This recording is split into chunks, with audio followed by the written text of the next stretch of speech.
crowd. It's just like, oh man. Especially since he tried to kill her father like an hour before. I really like that scene where that general comes out and he's like, hey, listen to me, you get the fucking shot, you take it. Actually, no, it's not even that. He's like, you fucking kill him.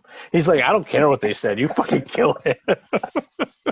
And that's like, you knew the stakes were super fucking high back then, especially because like one of my favorite scenes in that movie is Cassian killing that guy. Like, it's a terrible scene, right? But like at the very beginning, yeah. Again, it shows you how fucking high the stakes are that like they do this, and like it makes A New Hope feel better. All right, that's my take on those movies, because that's my number. That's my number 4. My number 3 is A New Hope.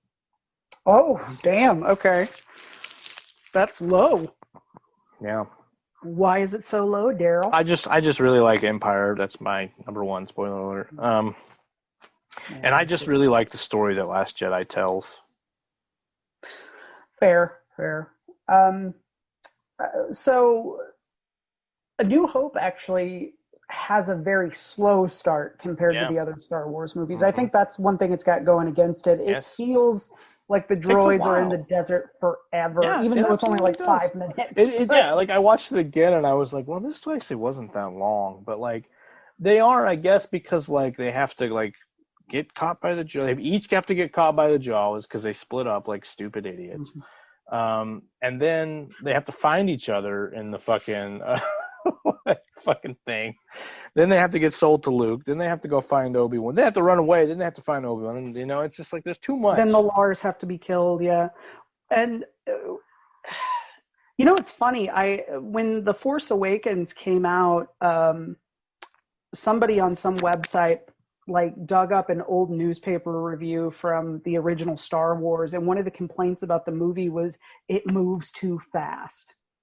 Like the whole thing just goes too fast. I didn't understand what was going on. And it's so funny because like once they get to Mos Eisley, yeah, it moves pretty quick. I agree. But like those first 40 minutes, it's tough watch. It's not. Yeah, it's. But it's also, you know, it's classic. Like you wouldn't be like where you're at. We wouldn't even be talking about all these 11 movies if that hadn't been like such a good movie. Because it is a good movie. Everything from Mos Eisley on is like super solid. Even the fucking added Jabba scene. Although Greedo did not shoot first. Yeah, that's a bummer. I don't care what anyone says. It didn't ruin Han, but it definitely takes away some of the edge that he could do something like that. Well, in his development, because like you meet this guy and he's willing to shoot without, you know, like, and then he comes back at the end and saves Luke. Yeah, like that's it's like a total redemption. Mm-hmm. Right. So yeah, it's a betrayal of the character, and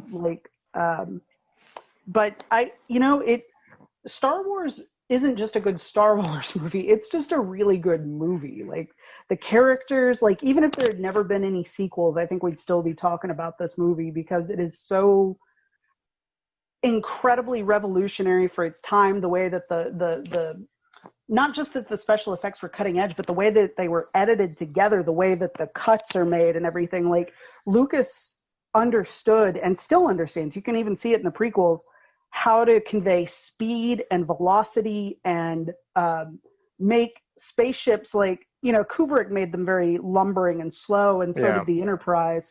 And then in Star Wars, they're zipping around like Blue Angels and stuff. And like he actually cut together World War II aerial dogfight footage ahead of time to show them like, this is what I'm looking for. You know what we did in the Blitzkrieg? That. Like we're gonna do that, but like with X-wings. It's genuinely exciting too. Like it's easy to get caught up in like, you know, the adventure, the action scenes. Like once all 3 of the heroes are together too. Even not knowing like when you first watch, you first watch the first Star Wars, even not knowing that the Empire is like as fucking bad as they are, you immediately are like, yeah, fuck those guys. Like you're with like the underdogs all the way. Like right away you're like, oh, they're willing to kill people? Fuck them. Like Yep. It's a classic, and I love it. I even love the little things that are wrong with it, like in certain shots. They may have gotten rid of it in the remasters, but in the stormtrooper hitting his head. I was also thinking you can see through Darth Vader's eyepiece in some shots, so you can actually see David Prowse's face, which I don't think you're supposed to be able to do. Just little things like that. Like, or there's a scene in the cantina where there are two Duros talking, you know, the Cad Bane, and one of them has giant hands and the other has regular human hands, but they're in gloves. Sure. It's like, you know, just like a nectarine and a peach. Like, they're the same thing, but like one of them's a little different. Right. Maybe one of them had a human dad. They're brothers, actually, twin brothers, except, you know, like, that's the difference. Yeah. Hands are the difference. Just stuff like that. I love it. It shows that they were also working with a very limited budget. And not like today, where it's like, you know, they have all the money in the world, but like what you're saying, like, they did manage to make it like fun, even though like, yeah, they were definitely having. It was like a more of a group. We're gonna make this movie. We're gonna make this movie together with what we got. Like, yeah, like a student film almost. Yeah, kind of. And I mean, it really was. He brought together all of his film school friends to help with especially in the writing, and then again in the editing. Like, once he was, you know, had it, and I think that made a big difference too, how it was put together. Okay, sorry. Your number 3 is The Last Jedi. That's my number 2. Okay. We are really close, actually. We're just flip-flopped on most of these. I agree. On most of these, it's just like a little. I think it's because I've been so immersed in the Clone Wars that I put a lot of these prequels a lot higher. Like, I think, given like after the Clone Wars, I'm gonna watch Rebels because it's on Disney Plus. Why wouldn't I? I haven't watched Rebels yet. Well, Ahsoka Tano's in it, so I'm absolutely like gonna. Oh yeah, Darth Vader's in it too. Yeah, I know exactly. Like, and so is Lando. So is Freddie Prinze. So like, you know. Oh yeah, that's right. You know, like, you just gotta. It's a '90s boy. You gotta support your boy. I know it's not on the air anymore, but like, yeah, down to you. You know. Yeah, I love that movie in high school. I was just kidding. I love it now. I haven't seen it since high school. I don't remember anything about it. I mean, I think I have seen it like since then, but because it was like on TV or something. It was probably, I actually, you know what? I absolutely know when I watched it. It was when I was like, I had my fucking arthritis flare up in Seattle, and I was like quarantined to that fucking apartment upstairs at my wife's mom's house while they gallivanted all over the Pacific Northwest because I literally couldn't walk down the stairs. Like, it was the worst. But I watched so many movies and fell asleep. And that's like a vacation, especially with it really kids. was. Yeah. It really was. Like, I was taking naps in the middle of the day and like, you know, decadent, enjoying some of Washington's finest snacks and plant life. Yes, actually, I was. I would enjoy the plant life and then enjoy the plant life. Like, I would like go outside and be like, wow, because it is. I don't know. Have you been up to the Pacific Northwest? No, I've always wanted to go, but I haven't. It's one of the most fucking gorgeous places I've ever seen in my life. So I definitely was like, wow. And I literally would just like I would hobble my ass out to like the little like balcony at the top of the stairs and just look at the like, I would just look at the trees because they're so tall. They're so tall and skinny, and there's so many of them.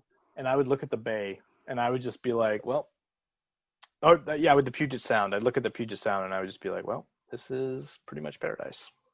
All right, I'm going to go watch Iron Man now. I'll watch all kinds of shit. Last Jedi. You know, honestly, it's very close to being... There's just one big problem I have with the movie. Well, there are a couple that really hold it back from like being the all-timer for me. But what's your take on The Last Jedi? I really like it. I think we talked about it a little bit already, the casino stuff and like the hacker stuff. Like, I like Benicio del Toro's character in it, but I feel like he's unneeded, right? Like, I knew that already. Like, I understand the world of Shades of Grey. Like, you didn't have to like tell me a whole story about it. Like, I get it.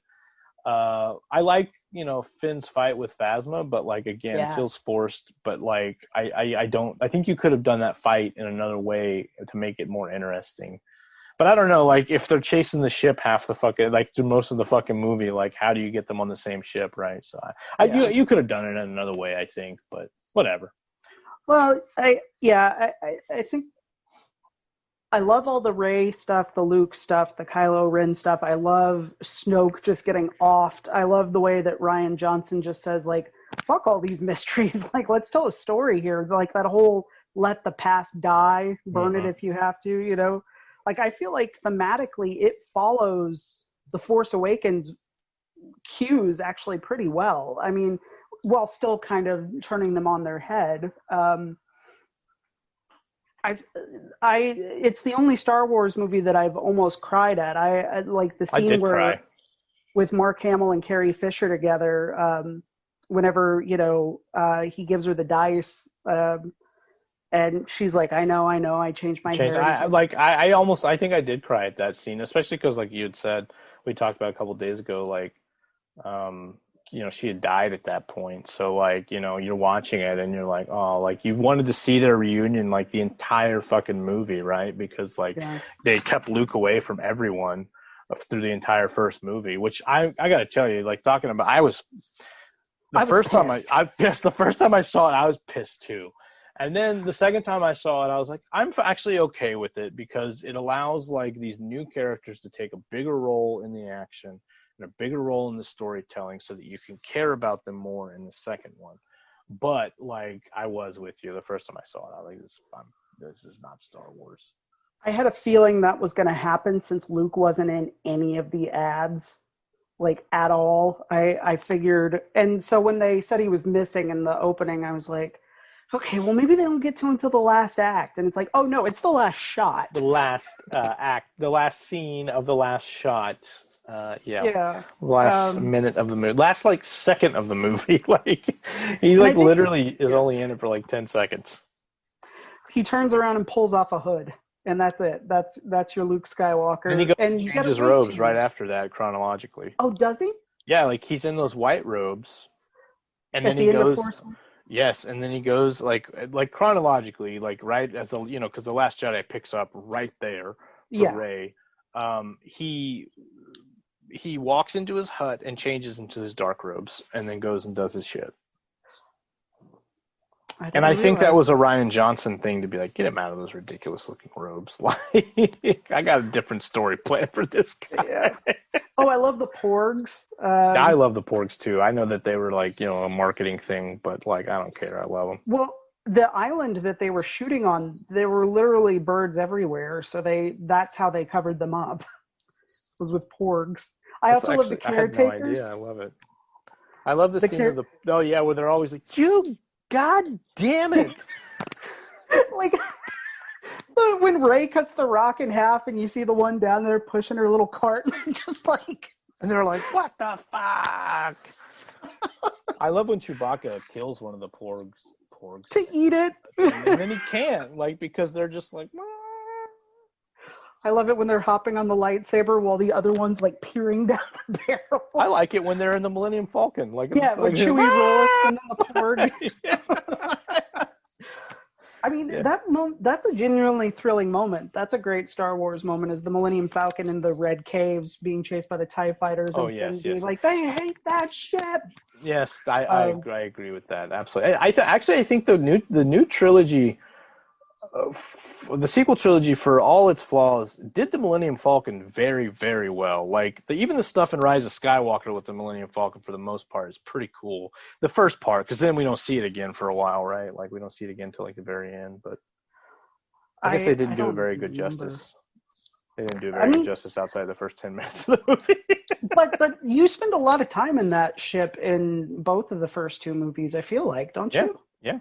And that, like, I felt like I got a better feel for what the ship actually was, what it was like to be inside it, in some ways. I think Solo helped with that too. Like, Solo made the Millennium Falcon seem so much bigger than, like, what I've, like, previously felt that it had been, right? Like, there's a whole fucking bedroom over there, you know? Like, I had no idea that was over there. Like, right, that there were actually sleeping quarters. Which it makes sense that there would be, right? Like, it's not, you see it next to, like a TIE fighter or something like that, and it's bigger than a TIE fighter. Like, it's bigger than an X-Wing, you know? Right. Like, significantly bigger than an X-Wing, but not as big as, like, a Star Destroyer, you know?